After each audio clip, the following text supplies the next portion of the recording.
¿Qué tal? ¿Cómo están? La verdad es que las redes sociales se parecen cada vez más a la época de la Inquisición española. El disidente es directamente eliminado, no físicamente, pero evidentemente cualquiera que vaya contra el consenso, y me voy a centrar en lo nuestro, que es el sector financiero, cualquiera que vaya contra el consenso desde luego no va a conseguir que vean mucho sus vídeos o que lean mucho sus artículos o que lean los tweets que publique. Eso es una norma casi, digamos, estándar de las redes sociales. Igual que las malas noticias es lo que llama la atención, lo que vende y lo que genera seguidores y no las buenas. Pero esto es un problema para los inversores porque en el sector financiero la mayoría no suele tener razón. El consenso se equivoca más que acierta. Piensen ustedes que si no, todos los analistas serían ricos o la gran mayoría y obviamente no es el caso. Y además, no habría grandes movimientos del mercado, porque si todo el mundo sabe todo y todo el mundo está de acuerdo y además ocurre aquello que todo el mundo piensa que va a ocurrir, ¿qué sorpresa queda para que se muevan las cotizaciones? Las cotizaciones se mueven precisamente porque ocurren cosas que no espera la mayoría. Por lo tanto, no es nada grave, no es ningún problema ser en cierto modo disidente en los mercados financieros, tener opinión propia. No siempre se equivoca el consenso. Lo que quiero decir es que hay que discernir, hay que ver lo que dice el consenso, ver la realidad y ver si coinciden y sobre todo los datos, pero no necesariamente y porque sí hacer todo lo que diga el consenso, porque como digo, y es muy fácil de demostrar estadísticamente, el consenso tiende más a equivocarse que a acertar. ¿Y a qué viene todo esto? Bueno, pues porque yo creo que nunca ha habido más consenso en que estamos ante una burbuja bursátil. Es decir, que hay una burbuja en los precios de las bolsas y muy particularmente en el sector tecnológico, que estamos ante una burbuja, ante el estallido inminente, que eso es lo que venden las redes, el estallido inminente, la explosión inmediata de la gran burbuja de las empresas tecnológicas y en concreto de la IA, similar a lo que ocurrió con Internet, con la burbuja que se produjo cuando llegó Internet, las expectativas se dispararon, los beneficios no, y se produjo una burbuja de fatales consecuencias. Y es cierto que muy probablemente lo que está pasando con la IA acabe como lo que ocurrió con Internet. Pero en nuestra opinión, y es de lo que vamos a hablar aquí, vamos a dar datos al respecto, no estamos todavía ahí. Es decir, en lo que se equivoca el consenso es en pensar que va a ser mañana. A lo mejor no se equivoca, a lo mejor lo dicen para llamar la atención, pero lo que queremos decir es que esa... De hecho, se lo voy a decir de una forma muy sencilla. La burbuja que hay ahora es más de gente que anuncia una burbuja. Nunca ha habido tanta gente que anuncia una burbuja. Sería la primera vez que se produce, no que anuncie una burbuja, que anuncien la explosión de una burbuja.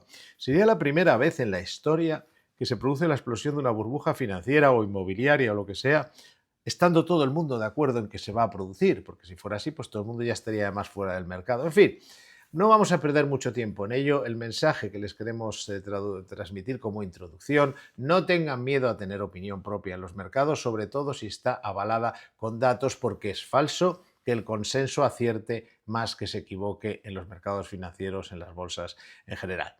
Vamos pues con los datos, para separarnos un poco de los relatos. Y vamos a ser disidentes y vamos a decir, esto puede que acabe en una burbuja que explote, pero ahora mismo todavía esa burbuja en todo caso está en proceso de formación y cuando se forman las burbujas se puede ganar mucho dinero. Lo que se trata es de salir antes de que exploten. Esto, primer punto a tener en cuenta. Les voy a poner, hemos dicho que vamos a hablar de datos y vamos a empezar con los datos ya mismo. Les he dicho que a la hora de poner datos les voy a poner uno fundamental, que es el dato de valoración por PER. ¿Qué es esto? Para quien no conozca esto, es muy fácil. A más alto sea el PER de un valor o de un mercado o de un activo, a más alto, más caro está. Es así de fácil. PER muy alto, PER caro. Bien, ¿cuál sería un PER razonable históricamente? Bueno, primero les explico qué es el PER para quien quiera, quien quiera profundizar un poquito más. El PER es un cociente. Arriba ponemos el precio, abajo ponemos el beneficio, por ejemplo, de la empresa y hacemos ese cociente. Evidentemente, a mayor es el precio, si el beneficio no se mueve, si sigue igual o baja, el PER es mucho más alto y viceversa. Pero, insisto, no queremos complicarles la vida. Tengan como guía esta simplísima cuestión. A más alto el PER, más caro el valor, igual que el precio de cualquier cosa que decimos, el precio es alto o bajo, pues aquí si el PER es alto, el valor está caro en relación a sus beneficios.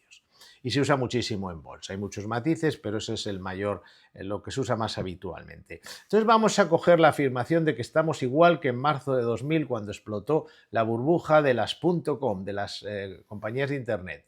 Bueno, pues vamos a compararlo. Ahora van a ver en pantalla un gráfico, no un gráfico, un cuadro en el cual tenemos en un lado las valoraciones por PER de las principales empresas que configuraban el índice tecnológico, lo que es la tecnología, todo lo que ahora, donde estaban todas estas empresas .com y que ahora se considera que está igual de caro. Bueno, pues si observamos en ese lado, veremos que hay dos compañías con un PER superior a 100. Para que nos hagamos una idea, el histórico del mercado en general se puede mover entre 17 y 20. Eso es un PER razonable, habitual del mercado. Pero hay que tener en cuenta, y esto es muy importante, que cuando una empresa tiene muchas perspectivas de crecimiento se paga una prima. Pues todo el mundo sabe que va a crecer mucho y por lo tanto puede tener PERes, vamos a decirlo así, superiores que se muevan entre 20 y 30. Bien, volvemos a nuestro cuadro, vamos a ponerlo, lo tenemos aquí en pantalla. Y vemos cómo en aquel año 2000, inicios del año 2000, teníamos compañías que tenían PERes superiores al 100. Por ejemplo, Cisco tenía un PER superior a 100. Time Warner, porque en aquel momento se valoraban muchísimo los contenidos para Internet, que nadie estaba equivocado, ¿eh? El problema es que las expectativas eran demasiado optimistas para el tiempo, ¿no? Pero Time Warner tenía un PER también, bueno, de hecho de más de 200. Oracle tenía un PER de 90, es decir, que no estaba en 100, pero no andaba muy lejos. Por lo tanto, hablamos de cifras muy elevadas y, en definitiva, si hablamos del sector tecnológico en términos generales, en aquella época, la media del PER era de 41. Ya les he dicho que 20, 20 y pico hasta 30 puede ser relativamente razonable cuando estás en una revolución tecnológica que va a generar muchísimos beneficios, y así ha sido. Es decir, esto no ha sido falso. Bien, pues aquí vamos ahora a pasar a ver lo que ocurre actualmente. Y es fácil reconocer en los cuadros, porque en el cuadro del año 2000, quien está situado arriba es Microsoft, y ahora quien está situado arriba, fíjense el matiz es importante, es Nvidia. Bueno, Nvidia, que es el paradigma de la burbuja de la inteligencia artificial, actualmente tiene un PER en el entorno de 30. No de 90, no de 80, no de 100, no de 150, de 30. ¿Es caro? Históricamente es caro, pero hablamos de una compañía que es de las que más ingresos genera. Luego lo veremos con más detalle. Por lo tanto, vemos, por ejemplo, Nvidia 30. ¿Hay PERes de más de 100? Pues miramos en el cuadro y observamos cómo, por ejemplo, Tesla sí tiene un PER de más de 100, de 150. ¿Es una anomalía? Bueno, pero es que es un valor. Y aparte que habría que valorar si Tesla es una compañía solo de automóviles o también es una compañía que va a hacer un montón de robots que va a vender por el mundo entero, pero nosotros no vamos a entrar en eso, nos vamos a quedar en los datos. Comparado con el año 2000, en la actualidad solo hay una compañía que tiene un PER superior a 100, mientras que el resto de compañías se mueven mucho más en el entorno, por ejemplo, de 30, incluso muchas en el entorno de 20. Por lo tanto, a nivel de la valoración que se efectúa en base al ratio PER, que es el más comúnmente aceptado en los mercados financieros, en las bolsas, no estamos a los niveles del año 2000. No lo estamos, es un simple y llano dato. Por lo tanto, quienes dicen estamos al mismo nivel de precios que en la burbuja del año 2000, simplemente no han visto cuáles eran las valoraciones por precio en el año 2000. Esto es muy, muy importante, porque lo que estamos viendo en el cuadro actual, de los que le he mostrado, el que empieza por Nvidia, lo que estamos viendo es que el mercado puede estar caro. No sé, no les voy a decir yo que no, eso significa que el camino hacia la burbuja puede estar más cerca, pero que no está ahí, que ese camino todavía no se ha recorrido, por lo menos al nivel del año 2000. Es decir, lo que estamos diciendo aquí es que quienes afirman, para ganar seguidores y titulares, que los precios son iguales que cuando explotó la burbuja financiera del año 2000, quienes afirman esto no están respetando el dato, están más en un relato. Quienes afirmen que el mercado está caro, tecnológico, el sector tecnológico, bueno, eso sería más aproximado y luego ya entraríamos en valorar, y lo vamos a ver ahora, si está justificado o no que el mercado esté relativamente caro en el caso del sector tecnológico. ¿Y cómo lo vamos a hacer? Les hemos dicho que se valoran las compañías de una forma muy sencilla, en función del precio y de los beneficios. PER significa Price Earnings Ratio y earnings significa beneficios, se refiere a beneficios en inglés. Por lo tanto, comparamos el precio y comparamos los beneficios. Bien, resulta, y ahora vamos a ponerles otro cuadro, en este cuadro que viene, que no es un cuadro, que es un gráfico, en este gráfico que ven a continuación, lo que tenemos por un lado, en color azul, es la capitalización bursátil del sector tecnológico. ¿Qué significa esto? Pues lo que ha ido valiendo el sector tecnológico en el tiempo. Y vemos cómo se disparó, se ve claramente en el año 2000, además de forma vertical, pero y que ahora también se ha disparado. O sea, seguimos la línea azul, vemos que se disparó en el 2000, luego se redujo cuando explotó la burbuja y que ahora también se ha disparado.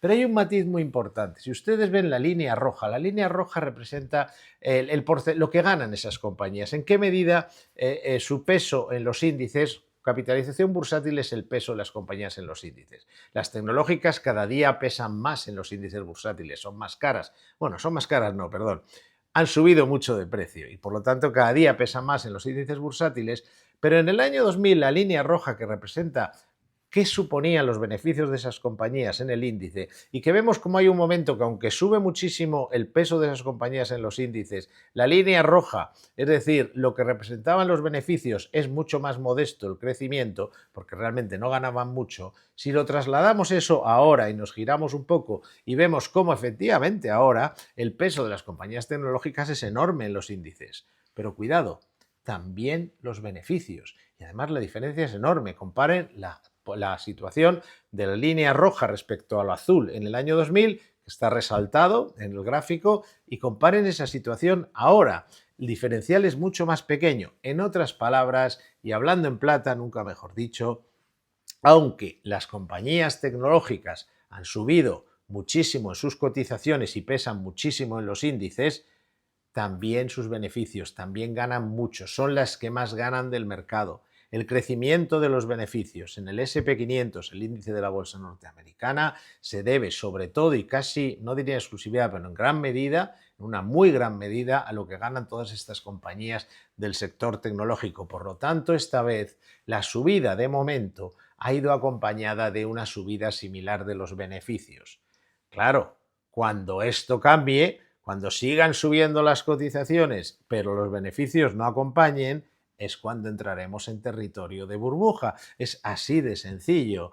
Y es cuando los PERes, los datos de PER del cuadro que les hemos puesto al principio, se irán pareciendo mucho más a lo que eran en marzo de 2000. Pero ahora no tenemos esa abundancia de PERes de 80, 90, 100 o 200 que teníamos entonces, porque los beneficios han acompañado y por lo tanto se equilibra el cociente, se equilibra el dato. Por lo tanto, la diferencia, segunda conclusión, primero, no tenemos las valoraciones del 2000, eso no es real, y lo segundo, y muy importante, tenemos un crecimiento de los beneficios que ha acompañado al crecimiento de las cotizaciones. Son compañías más caras, pero porque ganan mucho más dinero. Estos datos habría más. Por ejemplo, y antes de acabar, no me quiero alargar, pero hay uno también muy llamativo que se usa mucho. Y es decir, la rentabilidad por dividendo. La rentabilidad por dividendo, efectivamente, la rentabilidad histórica por dividendo del SP500 es de alrededor 1,5%. O sea, los dividendos que se pagan representan el 1,5% del valor de la acción. Eso es lo que ha sido históricamente. Y ahora ese porcentaje es más bajo. ¿Pero qué ocurre? Perdón, me he equivocado. Rectifico. El histórico es 2%, el actual es 1,5%. No quiero cortar el vídeo porque no quiero cortar, digamos, el proceso de razonamiento. Aclaro, estamos hablando de un histórico del 2%, del 1,5% actual. Y ustedes dirán, claro, la rentabilidad por dividendo es menor, el mercado está caro. Claro, es que ha cambiado una cosa muy importante. Antiguamente, en aquella época, en el 2000 y en toda la historia, esto es reciente este cambio, se pagaba al accionista, se le remuneraba por el dividendo. Se le pagaba un dividendo que venía a ser un 2% del valor de las acciones. Ahora bien, Desde hace unos años, en el mercado norteamericano, y también aquí, pero sobre todo en el mercado norteamericano, se ha ido remunerando al accionista también por la recompra de acciones. No les voy a aburrir con el tema, nos extenderíamos, pero digamos que ahora se le paga al accionista, por un lado, con un dividendo que equivale a más o menos el 1,5% del valor de la acción, y además se le recompran acciones. Se produce una recompra de acciones en el mercado que es voluntaria, pero que, evidentemente, pero que va aumentando el valor de la acción. Se hace también por motivos fiscales. Pero esto es secundario. Lo que importa es que si ahora tomamos el dato de la rentabilidad por dividendo y añadimos el valor de la recompra de acciones para el accionista, lo que eso significa para el accionista, llegaríamos a una cifra muy parecida a la remuneración histórica del 2% por dividendo. Por lo tanto, y con esto sí que acabamos, las valoraciones de las acciones tecnológicas, que son las que suponen un problema, porque si vamos al resto del mercado, pequeñas y medianas compañías, Europa, Asia, en fin, el resto del mundo, si vamos a lo que no es tecnología, estamos en valoraciones dentro más o menos de la media histórica, un poco por encima de la media histórica, en algunos casos en la media histórica, por lo tanto no es nada del otro mundo, donde puede haber la sospecha de que se haya generado una burbuja en el sector tecnológico. Vamos a compararlo con cuando hubo de verdad una burbuja en el sector tecnológico, nos vamos a marzo del 2000 y ¿qué nos encontramos? Que el PER era muy superior, la valoración era muy superior, había excesos muy superiores a los actuales, como ya he comentado, por lo tanto, valoración por PER no es la de la burbuja del 2000. Segundo, en el año 2000, las expectativas un tanto irreales sobre hasta dónde llegaría Internet, bueno, no irreales respecto a lo que se tardaría en generar dinero con ese negocio, se dispararon, como probablemente ocurre con la IA. Pero ahora mismo no ha ocurrido, porque esas compañías punteras en tecnología son las que más ganan mucho dinero. Sus cotizaciones han subido, casi sus ingresos han subido en forma casi paralela a sus cotizaciones, como hemos visto en el cuadro. Y en tercer lugar, aunque es una medida menos, no es tan, como diría yo, tan fiable lo del dividendo, porque es muy relativo. Hay empresas que ganan muchísimo dinero y pagan muy pocos dividendos,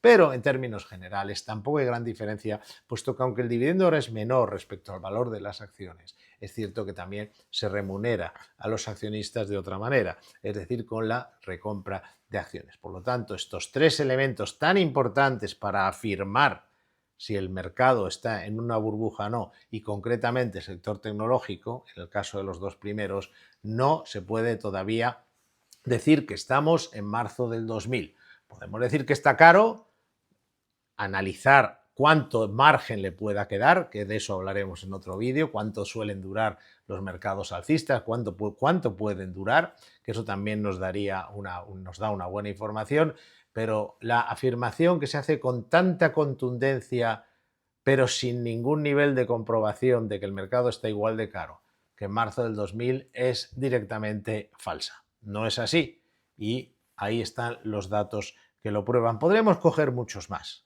eso es libre, pero vamos a hacer todo tipo de trucos contables.